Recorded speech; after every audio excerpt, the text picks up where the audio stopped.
I found the receipt folded up inside my own divorce file. Not his file, mine. The one my lawyer kept for my protection, she said. The one I paid her $400 an hour to organize. It was a hotel receipt, room 412, the Marriott off Route 9, 20 minutes from my house, dated the same night my lawyer had texted me at 11:30 saying she was buried in depositions and couldn't talk. I almost didn't look at the name on it. I almost just shredded it because by then I'd found so many receipts, so many texts, so many little pieces of my old life that didn't add up anymore. I was numb to finding things. But something made me look, and when I did, I had to sit down on my own bathroom floor because the second name on that receipt wasn't some stranger. It was my husband's name. And the first name, the one who'd booked the room, the one who'd paid with a card ending in the same 4 digits I'd seen on 3 other receipts that month, was my divorce attorney, the woman I was paying to protect me from him. I want to tell you that I screamed. I want to tell you I drove straight to that hotel and kicked down door 412. But I didn't do either of those things because in that moment, sitting on the cold tile with my husband's name and my lawyer's name staring back at me, I understood something that changed the rest of my life. They thought I was the kind of woman who cries and gives up. They had no idea what I was about to become. Hey, welcome back. If you're new here, I'm going to tell you a true story tonight, my story, about the 2 people who were supposed to be on my side, my husband, who promised me forever, and my own divorce lawyer who I trusted with every secret, every fear, every dollar I had left. Before I go any further, I want you to hit subscribe because I promise you this story only gets crazier from here. What I just told you, that receipt on the bathroom floor, that's not even close to the worst of it. There's a moment coming up in this story where I found out my lawyer had done this before to another woman in another divorce, and when I tell you what I did with that information, you are going to want to comment yes so loud your neighbors hear it. So stick with me. Subscribe now so you don't miss where this goes, because this gets so much worse before it gets better. Let's go back to the beginning. Back to when I still believed my marriage was the safe place I thought it was. My name doesn't matter much for this story, but I'll tell you anyway. It's Emily. I was 36 years old when all of this started coming apart, and up until that year, I would have told you my life looked pretty good from the outside. I ran a small interior design studio out of a converted garage behind my house. Nothing fancy, mostly local clients, a few kitchen remodels, the occasional full house project that actually paid the bills. I loved it. I'd built it from nothing over 8 years, one referral at a time. My husband, Ryan, was a general contractor. That's actually how we met. He was doing a build-out for one of my very first clients, and I walked onto the job site in heels I had no business wearing on a construction site, and he laughed and handed me a hard hat. I married that laugh 2 years later. For a long time, we made sense.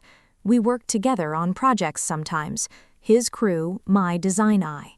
We used to sit at our kitchen table at midnight with blueprints spread out between us, arguing about tile placement like it was the most important decision in the world. We had 2 kids by the time I turned 32, a boy and a girl. I thought I had built the life I was supposed to build. I want to be honest with you, because that's the only way this story works. There were red flags. I just didn't call them that at the time. I called them Ryan being Ryan. Like how he started taking client calls in the garage with the door shut, even for jobs I knew weren't that complicated. Like how his phone started living face down on the counter, which he explained by saying the notifications were driving him crazy. Like how around 18 months before everything blew up, he started going to site walkthroughs on Sunday mornings. Sunday mornings. In 11 years of marriage, Ryan's Sunday morning walkthroughs had never once been a thing. I brought it up once, just once, over dinner, half joking the way you do when you're testing the water without actually wanting to rock the boat. I said something like, "Since when do contractors work Sundays?" And he looked at me, and I remember this so clearly because it was the first time in 11 years I felt something cold pass between us, and he said, "Since when do you keep track of my schedule?" I let it go. I told myself I was being paranoid, that running my own business made me controlling, that I was projecting my own stress onto him.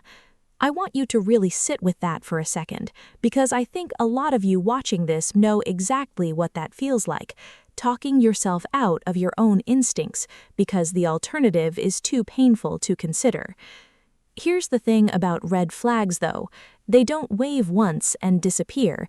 They keep waving. You just get better at looking away. Over the next year, small things kept happening. Ryan started working out more, buying new clothes he said were for client meetings. He got a new cologne, something sharper, more expensive than the drugstore stuff he'd worn for a decade. I remember complimenting him on it once, and he seemed almost annoyed that I'd noticed. Our sex life thinned out to almost nothing, which he blamed on stress from the business. Money was tight that year, a big commercial job had fallen through, and stress felt like a reasonable explanation. Stress is always a reasonable explanation, right up until it isn't.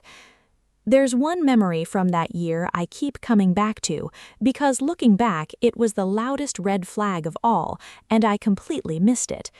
It was a Tuesday. I'd had a client cancel last minute, so I came home 3 hours earlier than usual. Ryan's truck wasn't in the driveway. He was supposedly at a job site across town, but his laptop was open on the kitchen table, still logged in to his email. I wasn't snooping. I want to be clear about that because I know how this sounds. I walked past it to grab my charger and a notification popped up on the screen, a calendar reminder. It just said, V, 2 p.m., usual spot.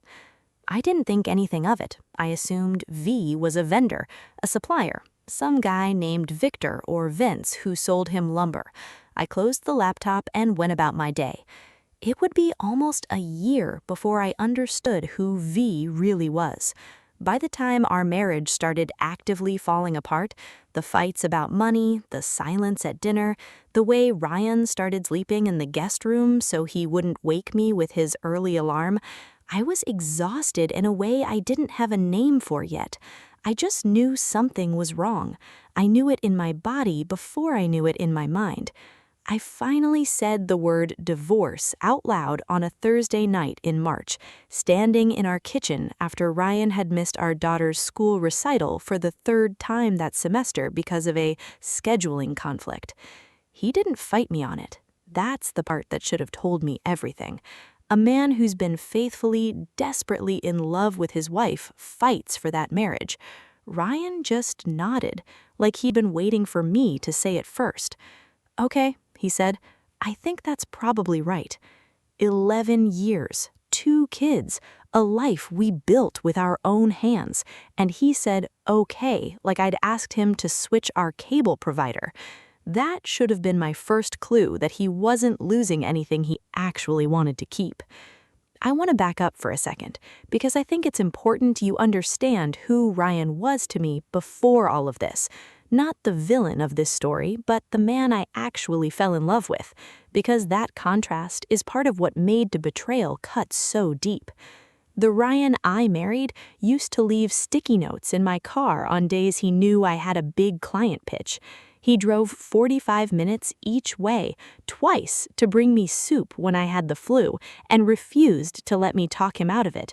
When our son was born 6 weeks early and spent 9 days in the NICU, Ryan slept in a hospital recliner every single one of those nights, and I remember waking up at 3 in the morning to find him standing at the incubator, one finger resting against our son's tiny hand, crying without making a sound because he didn't want to wake anyone.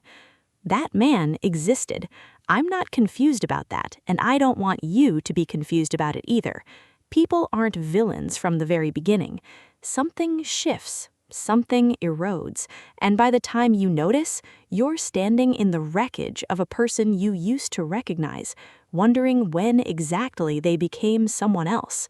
Looking back now, I can pinpoint the shift almost exactly.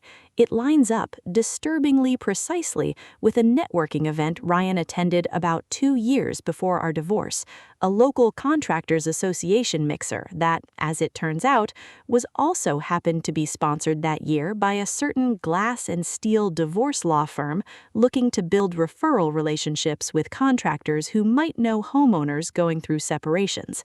I didn't know that detail until much later.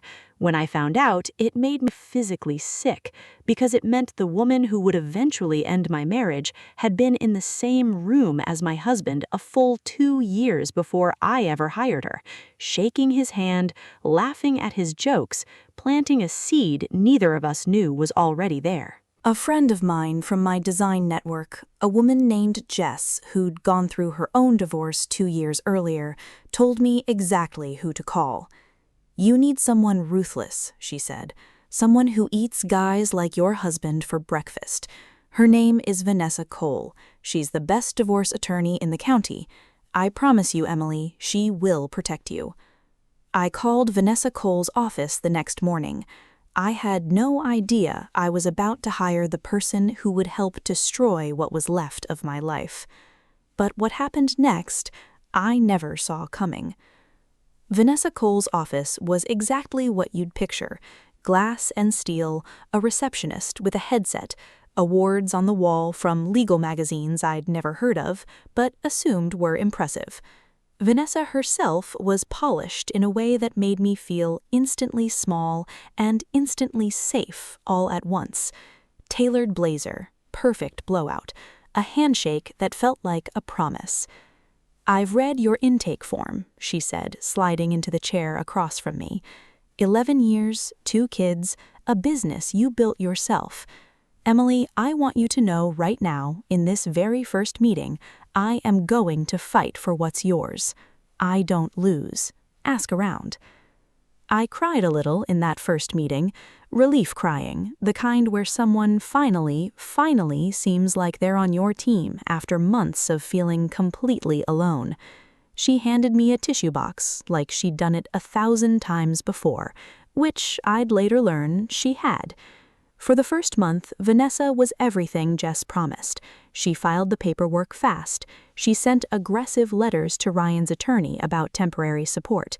She called me back within hours, sometimes within minutes, which felt like such a relief after months of feeling like an afterthought in my own marriage.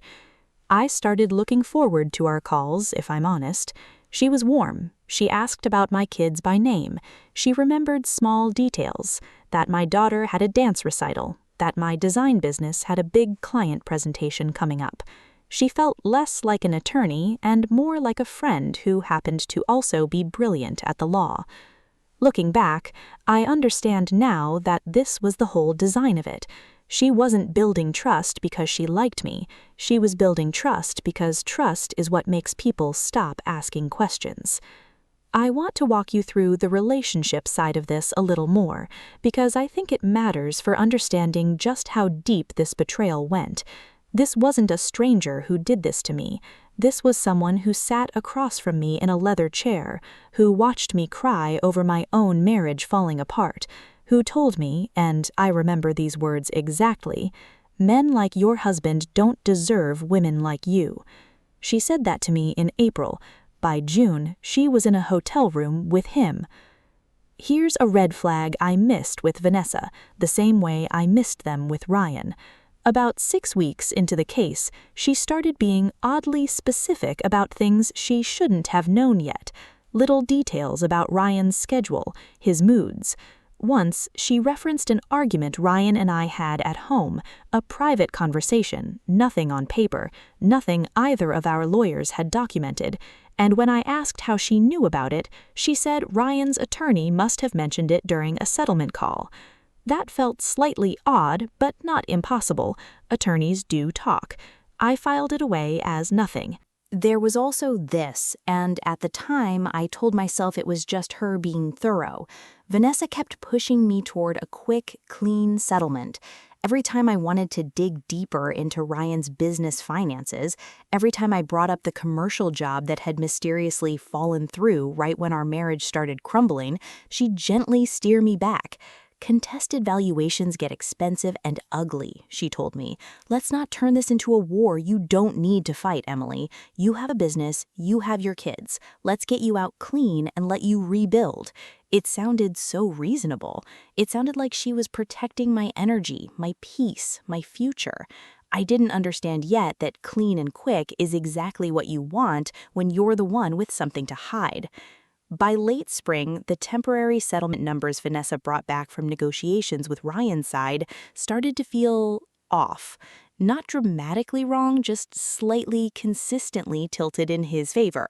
A little less spousal support than I expected, a little more generous timeline for him to buy out my share of the house, a retirement account valuation that seemed suspiciously low. Every single time, Vanessa had an explanation, and every single explanation made sense on its own. It was only much later, when I laid every decision out in a row, that I saw the pattern, a slow, steady current pulling everything toward Ryan's side of the river. I trusted her. That's the part I still have to sit with. I trusted her completely, the same total, unquestioning trust I used to give my husband, and both of them spent that trust on each other behind my back on nights when I thought I was finally safe. There's one more moment from this period I need to tell you about, because when I look back, it's the moment the two halves of this story quietly connected without me knowing it. It was a Tuesday evening, I remember, because Tuesdays were when Ryan had his custody night with kids at his new apartment, per our temporary agreement. I called Vanessa's office around 6:15 with a question about the school pickup schedule, some small logistical thing. Her assistant told me she'd already left for the day. At 6:40, I got a text from Vanessa. "Sorry, in a late meeting, can't talk tonight. I'll call you tomorrow. Hope you're doing okay." Heart emoji from my divorce attorney. I remember thinking it was sweet, actually. I remember thinking I'm so lucky to have someone in my corner who actually cares. I found out much later, from the very same hotel receipt I told you about at the start of this story, that at 6:40 that night, Vanessa Cole was checking into room 412 at the Marriott off Route 9 with my husband on his custody night, while our children were, according to him, already asleep at his apartment, and according to the babysitter I eventually tracked down and spoke to, they were not asleep. They were with a sitter Ryan had hired without telling me, so he could slip away for 2 hours. I didn't know any of this yet, not in that moment. I just knew I had a heart emoji from my lawyer and a strange, tight feeling in my chest I couldn't explain. That feeling didn't go away, it just waited. I want to tell you about one more scene from this stretch of the story because it's small, but it's stuck with me every day since. It was our daughter's 7th birthday party. This was maybe 2 months before the receipt, still deep in what I now think of as the quiet spring, the period when Vanessa was steadily, invisibly steering my case while smiling at me over the phone. Ryan came to pick up the kids that Sunday evening after the party wound down, and he lingered in the driveway a little longer than usual. "You did good with the party," he said. "She had a really good day." It was such a small, ordinary kindness, and for one strange, dizzying second, standing in the driveway with balloon strings still tangled around the mailbox, I let myself imagine, just for a second, that maybe we could find our way back to each other. That maybe this divorce was a temporary madness we'd both wake up from.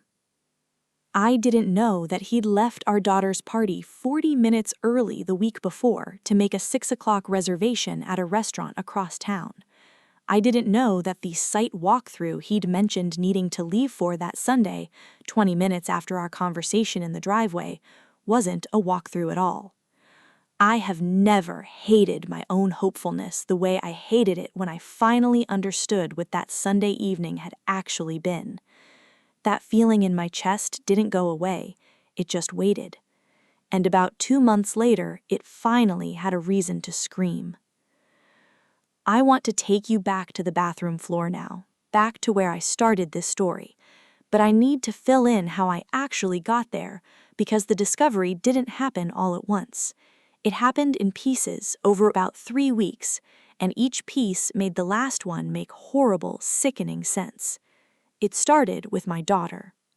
She was 7 that summer, and kids notice everything, even when we think we're hiding it well. One Saturday, after a custody exchange, she climbed into my car and said, completely casually, like she was telling me about her day at school, "Daddy's friend Vanessa has a pool at her house. We swam there." I remember my hands on the steering wheel. I remember asking, very carefully, very calmly, "Vanessa who, baby?" "I don't know, the lady with the black car. She made us grilled cheese." My stomach dropped, but I told myself so hard that it was a coincidence. Vanessa isn't that rare a name. Lots of women are named Vanessa. It was probably some neighbor, some coworker, someone from his gym. I didn't sleep that night.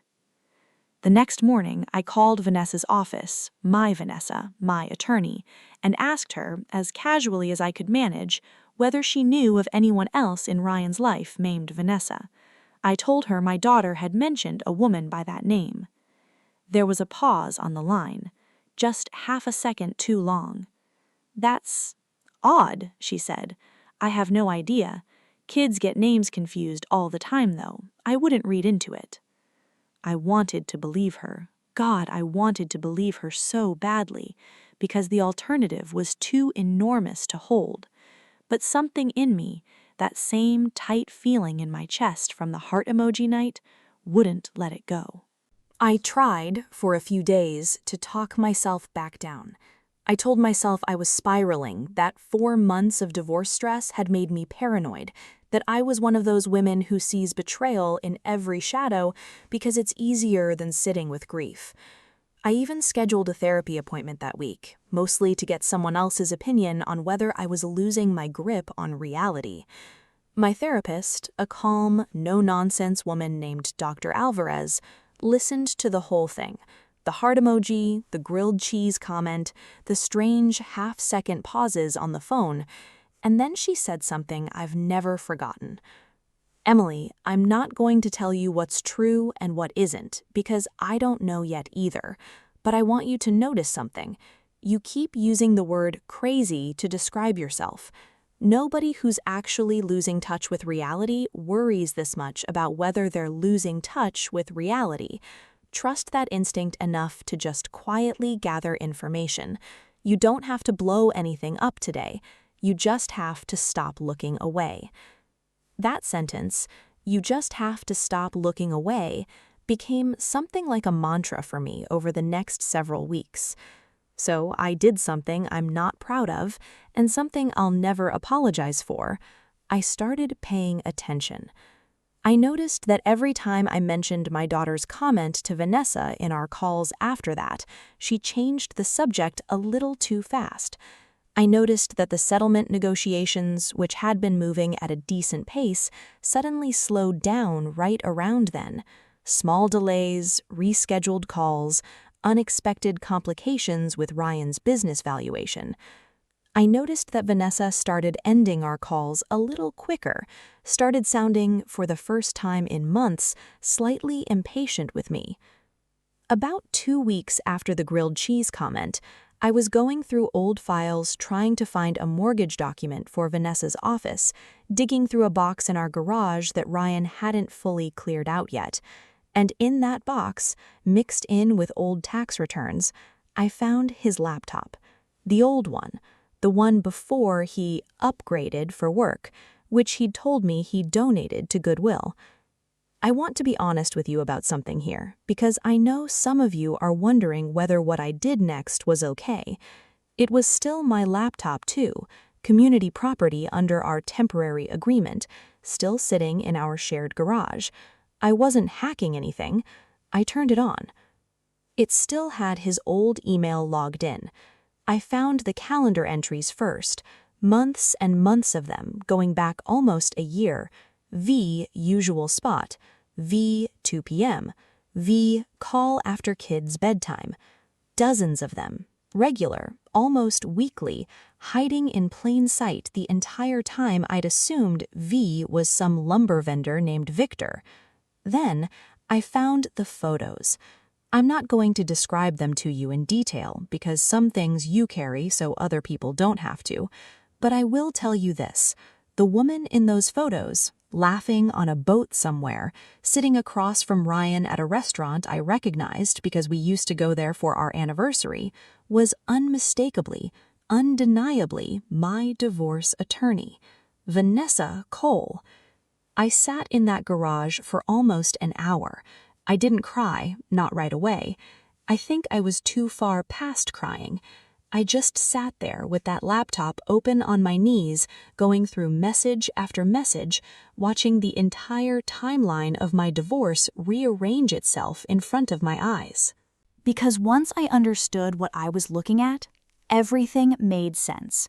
Every delayed negotiation, every generous concession Vanessa had quietly steered me away from fighting for, every lowball valuation on Ryan's business she'd told me wasn't worth challenging.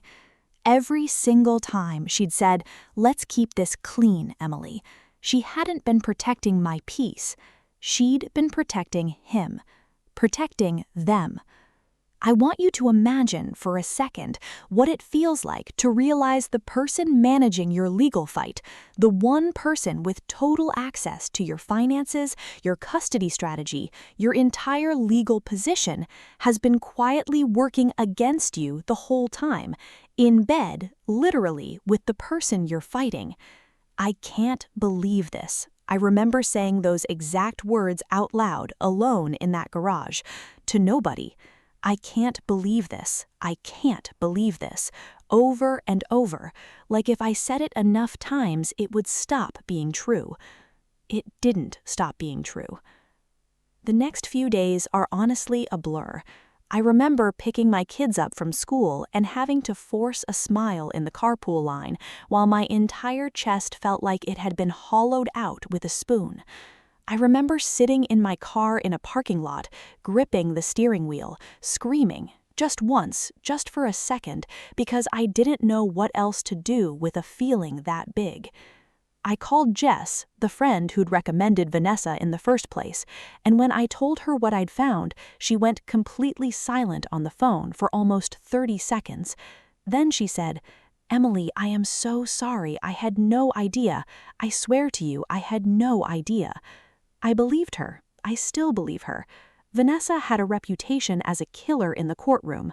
Nobody knew what she was doing in hotel rooms off Route 9. I want to tell you about the moment the receipt showed up, the one I told you about at the very beginning, the bathroom floor, the cold tile, the two names on that receipt staring back at me like a door slamming shut on the life I thought I had. Here's what I need you to understand about what happened in my mind in that moment, because it's the hinge this entire story turns on. I had two choices in front of me.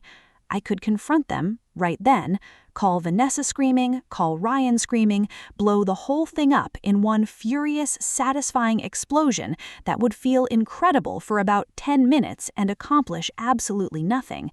Or I could do something else, something slower.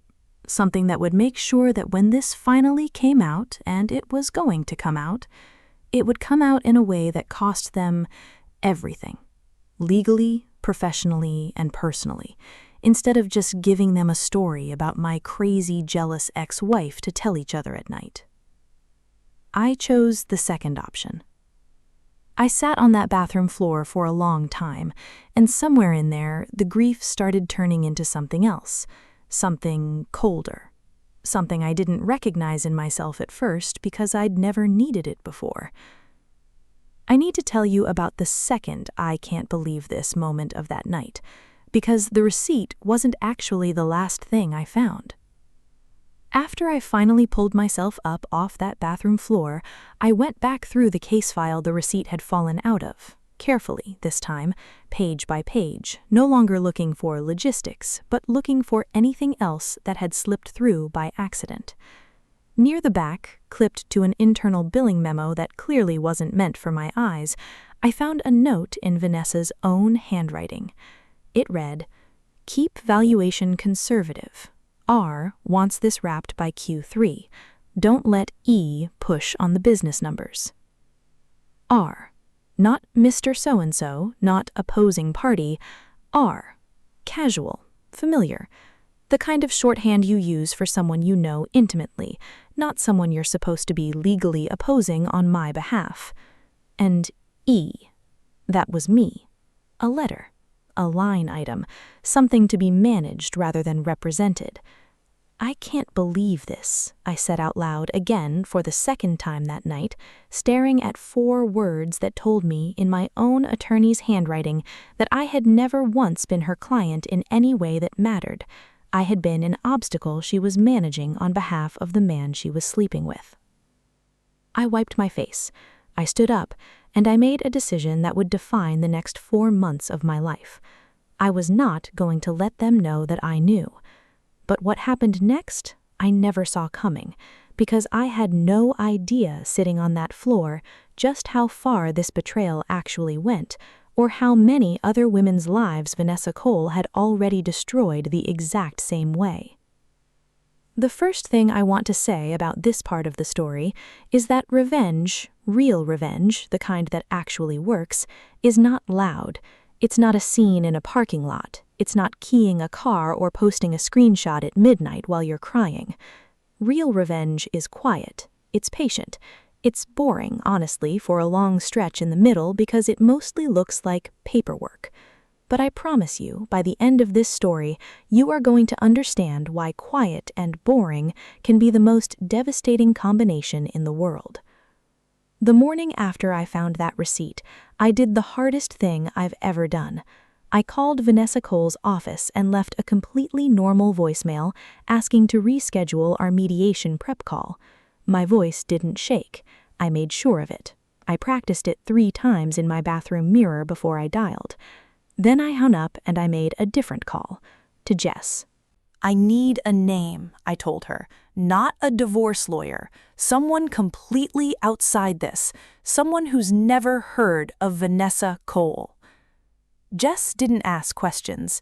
That's the kind of friend she is. Within 2 hours, she'd texted me a name, Marcus Whitfield, a family law attorney 2 counties over who specialized, of all things, in cases involving attorney misconduct and fiduciary breaches. I called him that same afternoon from my car, parked 3 blocks from my house so no one would see me on the phone. Marcus was nothing like Vanessa. Older, a little rumpled, no glass office, no awards on the wall, just a cluttered desk and reading glasses pushed up on his head. When I told him what I'd found, he didn't gasp or perform outrage the way Vanessa used to. He just got very, very still and started taking notes. "Emily," he said, once I'd finished, "what you're describing isn't just a betrayal. If even half of what you're telling me is provable, your attorney has committed a serious breach of fiduciary duty and a conflict of interest so severe it could get her disbarred. Every decision she made in your case, every concession, every valuation, every delay is now legally suspect. This isn't just a personal wound, this is a weapon." I remember exactly what he said next because it's the sentence that turned my grief into a plan. "The question is whether you want to use it to get even or to get everything." I told him I wanted everything. Before I walk you through the actual plan, I want to be honest about the version of myself Marcus was talking to that first week, because I think it matters for anyone watching this who's standing where I was standing. I wasn't the composed, strategic woman you're hearing tell this story now. I was someone who hadn't slept properly in 11 days. I was someone who'd started rehearsing furious speeches in the shower, imagining showing up at Vanessa's office and throwing that receipt on her desk in front of her entire staff. Some nights, I genuinely believed that was what I was going to do, that restraint simply wasn't available to me anymore. Marcus never told me those feelings were wrong. He just kept asking me one question over and over in every single one of our early calls. What outcome do you actually want 6 months from now? The version where you feel good for one afternoon, or the version where they lose everything that matters to them? Every single time, I chose the second one, and every single time I chose it, it got a little easier to keep choosing it the next day. Here's the plan we built together over the following weeks, and I want to walk you through it step by step, because I know a lot of you watching this are going through something similar right now, and I want you to know exactly how this is done. Step 1. I did not fire Vanessa. This was the hardest part for me emotionally, and Marcus had to talk me through it more than once. Every instinct in my body wanted to march into her office and tell her exactly what I knew. But firing her immediately would have tipped her off, given her time to cover her tracks, adjust her billing records, maybe even destroy evidence. Instead, I kept every scheduled call. I kept being the same trusting client I'd always been. I let her keep thinking she was safe. It was, without question, the hardest acting job of my life. Step 2. Documentation, quietly and completely. Marcus connected me with a private investigator named Dana, a former paralegal who'd spent 15 years learning exactly how affairs like this one leave a paper trail. Together, we built a timeline, every calendar entry from Ryan's old laptop, every photo, every hotel stay we could confirm through public loyalty program records, and yes, that one accidentally filed receipt. Dana also did something I never would have thought to do myself. She pulled Vanessa Cole's public state bar disciplinary history. It was clean, no complaints on record. But Dana kept digging anyway, because in her words, clean doesn't always mean nothing happened. Sometimes it just means nobody's said anything yet. That instinct would turn out to be the single most important thread in this entire story. I'll get to that. Step 3. The forensic accountant. If Vanessa had been steering my settlement in Ryan's favor, and by now I was almost certain she had, I needed proof that the numbers themselves were wrong, not just that the relationship was inappropriate. An affair alone, as ugly as it was, wouldn't necessarily unwind a settlement in court, but a demonstrably manipulated financial outcome driven by an undisclosed conflict of interest, that's a different story entirely. Marcus brought in a forensic accountant named Priya, who spent 3 weeks tearing apart every valuation Vanessa's office had submitted during our case. What she found made my hands shake when Marcus read me the summary over the phone. Ryan's contracting business had been valued at nearly 40% below what comparable businesses in our county were worth, using outdated equipment logs and a conveniently timed receipt. Slow quarter that, according to his own bank records, had never actually happened. The commercial job that had fallen through right when our marriage started crumbling. It hadn't fallen through. It had simply stopped being invoiced through the business's main account.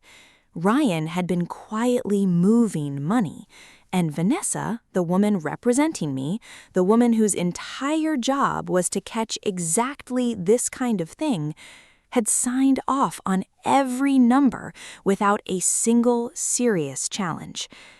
"I can't believe this," I said to Marcus on that call. The same 3 words from the garage all over again, except this time, instead of grief, I felt something closer to fire. I want to pause the plan for a second and tell you about the toll all of this quiet patience was taking on me, because I don't want you to think this part of the story was easy, or that I moved through it like some kind of emotionless strategist. I wasn't.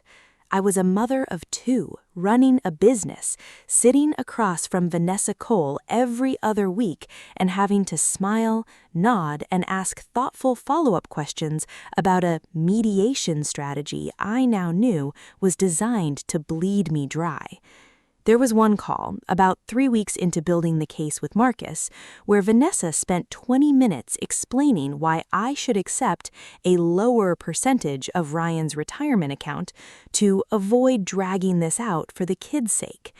I remember sitting at my kitchen table, nodding along, saying, "That makes sense," out loud, while my hand, out of frame on a phone call she couldn't see, was shaking so hard I had to set my coffee mug down before I spilled it.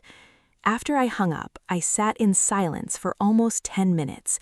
Then I called Marcus and said, half laughing, half crying, "I don't know how much longer I can do this." "You don't have to do it much longer," he told me. "You just have to do it a little longer than they expect." That became another mantra, a little longer than they expect. I wrote it on a sticky note and put it on my bathroom mirror, right above the spot on the floor where I'd found that receipt. Step 4, the other woman. This is the twist I promised you at the start of this video, the one I told you would make you want to scream yes at your screen. I'm going to give you a piece of it now, and the rest comes in Act 4, because you deserve to feel this unfold the way I did. About 5 weeks into building our case, Dana called me with something that stopped me cold. "Emily, I found another client," she said, "a woman named Christine Park. Vanessa represented her in a divorce 4 years ago. Different county, different circumstances, but Emily, I talked to her. She described almost the exact same pattern. Delayed negotiations, low-ball asset valuations. A settlement that mysteriously favored her ex-husband on every single point that mattered." I sat with the phone against my ear for a long moment before I could speak. "Was there an affair?" I asked. "She doesn't know for sure," Dana said, "but she told me something that made my skin crawl. She said her ex-husband started using a cologne she didn't recognize right around the time the case wrapped up. She said he denied everything when she asked. She said she always felt crazy for even suspecting it, because who would believe that their own divorce lawyer would do something like that? It sounded insane even to her. It didn't sound insane to me. It sounded exactly, precisely like my life. Christine told me something else that day that I've never forgotten. After her divorce finalized, she'd tried, once, to bring her suspicions to the state bar on her own. No investigator, no financial records, just a gut feeling and a stack of settlement documents she couldn't quite explain. The complaint had been quietly closed within 6 weeks. Insufficient evidence, the letter said. She told me she'd spent years afterward wondering if she'd imagined the whole thing, if she'd been the kind of bitter ex-wife who invents villains to explain her own pain. "You didn't imagine it," I told her, my voice breaking for the first time in that entire phone call. "I promise you, you didn't imagine any of it." I heard her start crying on the other end of the line, and something in me settled into place right then. A certainty that this wasn't just about winning my own case anymore. This was about making sure Christine Park never had to wonder, ever again, whether she'd lost her mind for trusting what she'd seen with her own eyes. I called Christine Park myself 2 days later. We talked for almost 3 hours.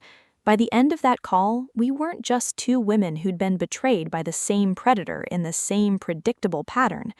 We were allies. Step 5, the near miss.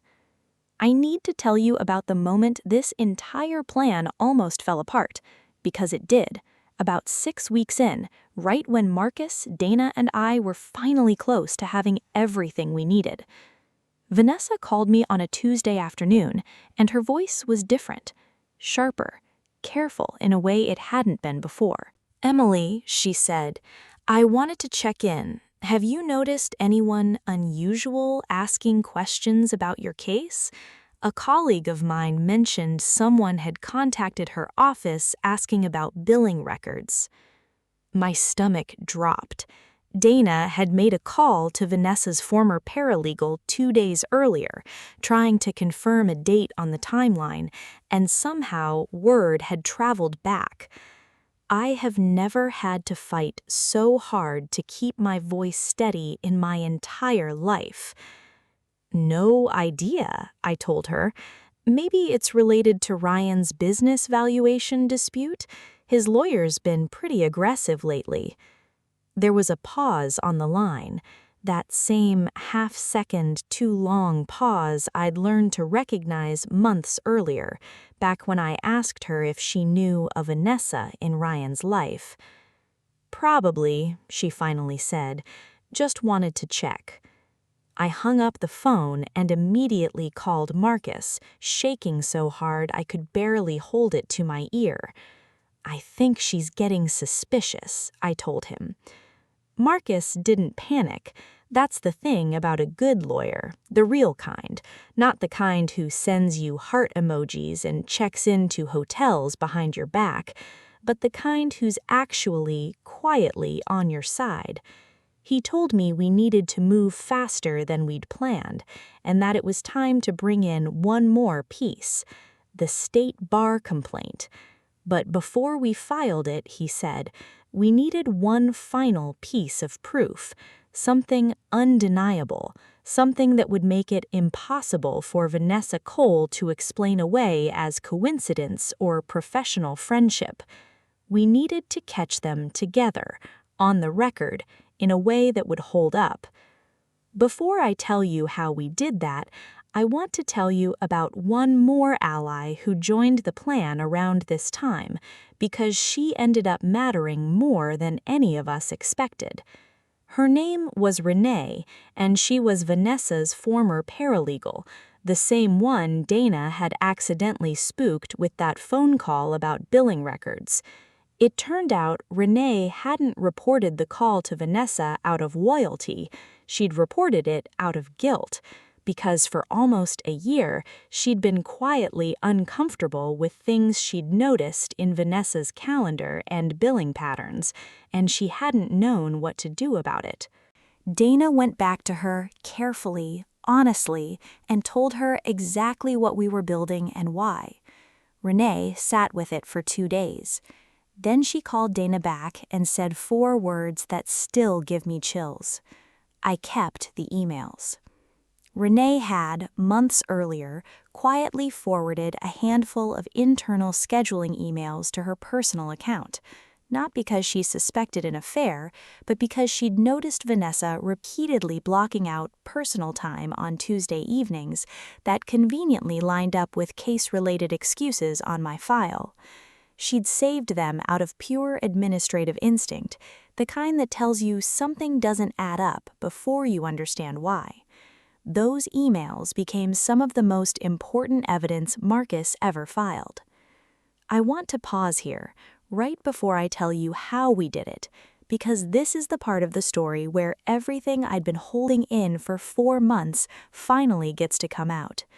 But what happened next I never saw coming, because the plan we'd built was about to collide with a piece of information so shocking it would end up bringing down far more than just my divorce case. Here's how we caught them. Dana, my investigator, had noticed something in the pattern of hotel visits. They almost always happened on Tuesday nights, Ryan's designated custody night, between 6 and 9, at that same Marriott off Route 9. It made sense once I thought about it. It was the one night a week Ryan had a built-in, unquestionable reason to be busy with the kids, and the one night I'd have no reason to expect a call from him. So on a Tuesday, 6 weeks before our final mediation date, Dana sat in the Marriott parking lot with a long lens and a lot of patience. At 6:12 p.m., Ryan's truck pulled in. At 6:19 p.m., a black sedan pulled in 2 rows over. At 6:23 p.m., Vanessa Cole got out of that sedan, glanced around the parking lot exactly once, the careful, practiced glance of someone who'd done this many, many times before, and walked into the lobby. Dana got photographs, time-stamped, dated, unmistakable. She got them walking in together at the elevator. She got the checkout time. She cross-referenced it with the babysitter Ryan had hired that night without telling me. The same babysitter I eventually tracked down and interviewed myself, who confirmed she'd been paid in cash every Tuesday for months and told never to mention it to me. That was the final piece. Not the only piece. By then, we had the calendar entries, the receipts, the financial manipulation Priya had uncovered, Christine Park's matching story from 4 years earlier. But it was the piece that made the whole picture undeniable, the piece no explanation could talk its way around. Marcus filed 3 things within the same week, and I want to walk you through each one, because each one hit a different part of what they'd done to me. First, an emergency motion in family court, disclosing the conflict of interest and requesting the court void every temporary agreement Vanessa Cole had negotiated on my behalf, on the grounds that she had an undisclosed personal relationship with the opposing party that directly compromised her representation. Second, a formal complaint to the state bar, laying out the affair, the financial manipulation Priya had documented, and this is the part that made the whole thing impossible to bury, Christine Park's matching account from 4 years earlier, showing this wasn't an isolated lapse in judgment, it was a pattern. Third, a civil claim against Vanessa Cole personally for breach of fiduciary duty, seeking damages for every dollar my compromised settlement had cost me. I remember the day Marcus's office sent the emergency motion to Vanessa's firm. I was sitting in my design studio, staring at fabric swatches for a client project, completely unable to focus, checking my phone every 4 minutes. At 2:47 p.m., Vanessa called me. I almost didn't answer. Then I remembered everything Marcus and I had built, every piece of evidence, every quiet, patient month of pretending I didn't know, and I picked up. Emily. Her voice was shaking. I had never once heard Vanessa Cole's voice shake. I don't know what you think you know, but I know about room 412. I know about the babysitter. I know about the business valuation you signed off on that was 38% below market, and I know about Christine Park. The silence on the other end of that call lasted almost 15 seconds. I counted every one of them. Emily, she finally said, and her voice had gone from shaking to something smaller, almost pleading. Please, let's talk about this, off the record. I can make this right. You're not my lawyer anymore, I told her. You haven't been for a while. You just didn't know it yet. I hung up, and for the first time in 4 months, I let myself cry. Not from grief this time, but from something that felt, for the first time in a long time, like relief. I want to tell you what happened over the next 6 weeks, because this is the part where every single quiet, boring, careful thing we did in Act 3 turned into consequences neither Ryan nor Vanessa ever saw coming. The family court judge, presented with Priya's forensic accounting report and the undisclosed conflict of interest, didn't just void the temporary agreements, she ordered a full re-evaluation of Ryan's business, this time by a court-appointed neutral accountant. The real number came back nearly double what Vanessa's office had claimed. I want you to imagine sitting in that courtroom, hearing a judge read the real value of the business you'd spent 11 years helping build, after months of being told it was worth almost nothing. I actually gasped out loud. Marcus put his hand on my arm to steady me. I remember thinking very clearly, this is what it feels like when the truth finally gets to matter. I want to give you a little more of that courtroom day, because I think about it constantly, and I think you will want to hear it too. Ryan was there, in a suit I didn't recognize, sitting beside his new attorney, a nervous-looking young associate, since Vanessa's firm had obviously scrambled to reassign his case the moment the conflict of interest became public. He wouldn't look at me, not once, the entire hearing. He stared at the table in front of him like it owed him an explanation. When Priya, the forensic accountant, took the stand and walked the judge through the discrepancy, line by line, invoice by invoice, showing exactly how the commercial contract had been quietly rerouted through a secondary account right as our marriage was falling apart, I watched Ryan's jaw tighten. I watched him swallow, hard, the way he used to when we'd argue and he knew he'd already lost. The judge, a sharp, no-nonsense woman named Judge Halloran, asked Priya directly, "In your professional opinion, was this concealment consistent with an innocent accounting error or with an intentional effort to reduce the marital estate?" Priya didn't hesitate. "Intentional, Your Honor. The pattern of transfers began within 2 weeks of the parties separating and stopped entirely once the temporary settlement was finalized. That timing isn't consistent with a coincidence." Judge Halloran turned a page in front of her, looked directly at Ryan for the first time in the hearing, and said, "Mr. I'm not going to use his last name here, but she used it.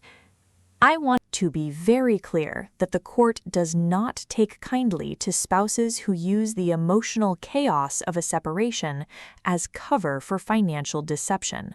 We'll be revisiting every figure in this settlement." I actually had to press my hand over my mouth to keep from making a sound. Marcus leaned over and whispered, "That's your yes moment, Emily. Let yourself have it." I let myself have it. The judge also, and this is the part I know you're going to want to scream yes at your screen for, awarded me my full attorney's fees back, both what I'd paid Vanessa and what I owed Marcus, on the grounds that Vanessa Cole's conduct constituted bad faith representation. Ryan was also held responsible for hiding business income, and the court adjusted the settlement to reflect 11 years of marriage, instead of the quietly diminished version Vanessa had steered me toward. Then came the state bar. This is where Christine Park's story became so important, because a single complaint against an attorney, even a well-documented one, can sometimes get treated as a personal dispute, a bitter ex-client with an axe to grind. But 2 complaints, 4 years apart, describing the exact same pattern of behavior, filed by 2 women who had never met before Dana connected us, that's not a personal dispute. That's a pattern of predatory professional misconduct. The state bar opened a formal investigation. Vanessa's firm, the glass and steel office that had made me feel so safe in that very first meeting, placed her on immediate leave the same week the complaint became public record, which local legal publications, always hungry for a scandal involving a top divorce attorney, picked up within days. I'm not going to pretend I didn't feel something when I saw her name in that headline. I felt a lot of things, but mostly, if I'm honest, I felt like the truth had finally caught up to both of them. Here's the twist I promised you, the one I've been building toward this whole video. During the state bar investigation, 2 more women came forward, 2 more clients of Vanessa Cole's, from 2 more counties, describing versions of the exact same pattern: a warm, trusted attorney, a slow drift of settlement terms toward the other side, and in one case a confirmed affair with the opposing spouse that had never been reported because the woman, like me, like Christine, had been too ashamed and too disbelieving of her own instincts to say anything. 4 women. 1 predator, wearing a blazer and a warm smile, using the most vulnerable moment of our lives, the collapse of our marriages, as hunting ground. I sat in on the state bar hearing myself, near the end of that 8-month process, and I want to tell you about the moment that stays with me most from that room. Vanessa testified.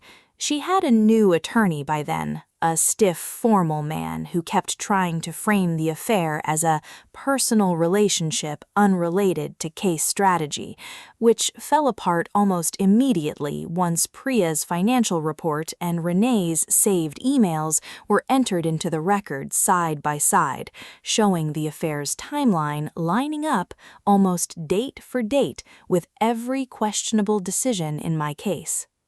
At one point, one of the bar panel members, an older man with silver hair who'd clearly sat through decades of these hearings, looked directly at Vanessa and asked her a single question. "Miss Cole, in your professional opinion, is it possible to zealously and impartially represent a client's interests while concealing an intimate relationship with that client's opposing party?" Vanessa was quiet for a long moment. Then she said, very softly, "No, it's not." That was the moment I understood she wasn't going to fight it anymore. Not really. She knew what she'd done. She'd probably always known. She'd just been betting, the way I think people like her always bet, that no one would ever be patient enough to catch her. I was wrong about one thing, by the way, sitting in that hearing room. I expected to feel triumphant hearing her admit it. Mostly what I felt was tired, the specific kind of tired that comes after carrying something enormous for a very long time and finally getting to set it down. Vanessa Cole was formally disbarred 8 months after I found that receipt on my bathroom floor. Not just suspended, disbarred permanently with a public record any future client could find with a single search of her name. Ryan's story didn't end much better. Between the court-ordered business reevaluation, the bad faith settlement adjustment, and the attorney's fees he was ordered to pay, he walked away from our divorce with roughly half of what he'd expected when he thought his girlfriend was quietly managing my side of the case. His contracting business also took a hit he never saw coming, because in a small county, word travels, and more than a few of his commercial clients quietly stopped renewing contracts once the story became public. I didn't do that. I want to be clear about that. I never called a single client, never posted a single review. The Truth did that entirely on its own, the way it usually does when you finally stop protecting the people who don't deserve protecting. The unexpected twist I want to leave you with, though, isn't about Vanessa or Ryan. It's about Christine Park. 6 months after the state bar investigation wrapped up, Christine called me, not to talk about the case, but just to talk. We'd become genuinely close by then, 2 strangers who'd been connected by the worst experience of both our lives. She told me she was starting something, a small support network for women navigating divorce, specifically focused on helping them recognize red flags in their own legal representation. She asked if I'd help her build it. I said yes before she even finished the sentence. We named it, eventually, the Second Opinion Project, a small, mostly volunteer-run network that now helps women get an independent, no-cost review of their divorce settlements from attorneys who have no connection whatsoever to their existing case. Christine handles intake. I handle a lot of the community outreach, since between my design clients and my bar complaint saga, I'd apparently become something of an accidental local expert in how to notice when your own lawyer isn't actually on your side. In our first year, we helped 14 women get second opinions on settlements that were already finalized or close to it. 3 of those cases turned up real, documentable problems, nothing as extreme as what happened to me and Christine, but real conflicts of interest, real missed assets, real numbers that didn't add up. Every single one of those women told us some version of the same thing. They'd had a feeling something was wrong, and they hadn't trusted it, because who questions their own lawyer? I understand that feeling better than almost anyone, and I've made it my mission to make sure fewer women have to sit with it alone. I want to leave Act 4 with one more moment because it's the one that actually felt like closure to me more than any court ruling did. About a year after everything settled, I ran into Vanessa Cole at a grocery store of all places. She looked different. Smaller somehow, without the blazer and the polish, in sweatpants with a shopping basket over one arm. She saw me first. I watched her face go through about 4 different emotions in 2 seconds. I didn't say anything cruel. I didn't need to. I just looked at her and I said, "I hope it was worth it." Then I turned my cart around and walked away, and for the first time in over a year, I didn't feel that tight, cold feeling in my chest at all. It's been a little over 2 years now since I sat on that bathroom floor with a hotel receipt in my hand, and I'm not going to sit here and tell you it doesn't still sting sometimes. It does. There are slow quarter that, according to his own bank records, had never actually happened. The commercial job that had fallen through right when our marriage started crumbling. It hadn't fallen through. It had simply stopped being invoiced through the business's main account. Ryan had been quietly moving money, and Vanessa, the woman representing me, the woman whose entire job was to catch exactly this kind of thing, had signed off on every number without a single serious challenge. "I can't believe this," I said to Marcus on that call. The same 3 words from the garage all over again, except this time, instead of grief, I felt something closer to fire.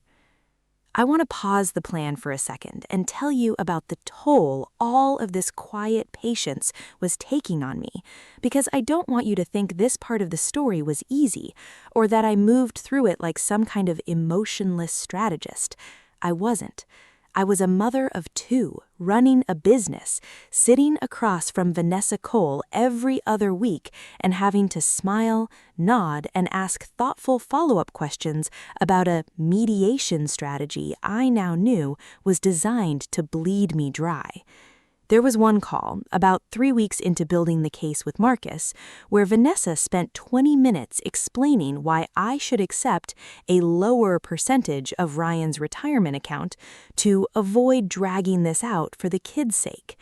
I remember sitting at my kitchen table, nodding along, saying, "That makes sense," out loud, while my hand, out of frame on a phone call she couldn't see, was shaking so hard I had to set my coffee mug down before I spilled it. After I hung up, I sat in silence for almost 10 minutes. Then I called Marcus and said, half laughing, half crying, "I don't know how much longer I can do this." "You don't have to do it much longer," he told me. "You just have to do it a little longer than they expect." That became another mantra. A little longer than they expect. I wrote it on a sticky note and put it on my bathroom mirror, right above the spot on the floor where I'd found that receipt.